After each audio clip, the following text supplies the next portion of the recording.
નમસ્કાર મિત્રો, આજે જે ફિલ્મની વાત કરવાની હતી ને એની એક ઝલક જોયા પછી તો કહેવું પડે હો, કેમ કે આજકાલ શ્રદ્ધા કપૂર કંઈક અલગ લઈને આવી છે.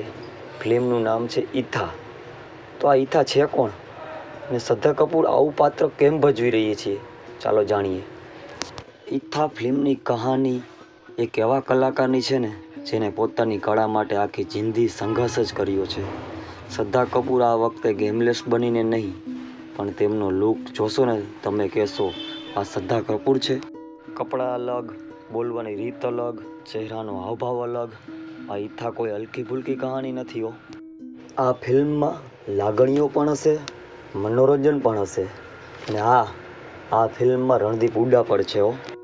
અને રણદીપ હુડ્ડા નામ આવે એટલે પાત્રમાં કાંઈ ઘટે જ નહીં હો, જોરદાર હશે. કારણ કે આ માણસ જ્યારે ગંભીર પાત્ર કરે છે ને ત્યારે પડદા પર અલગ જ અસર પડે છે. શું ખરેખર દર્શકોના દિલમાં જગ્યા બનાવી શકશે?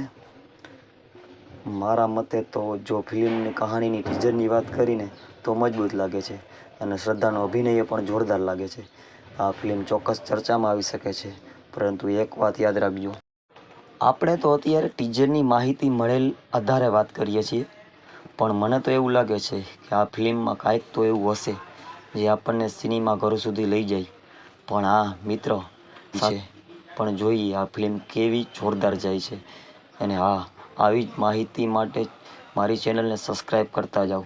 ફરી મળીશું એક નવી ફિલ્મની કહાની સાથે. બાય.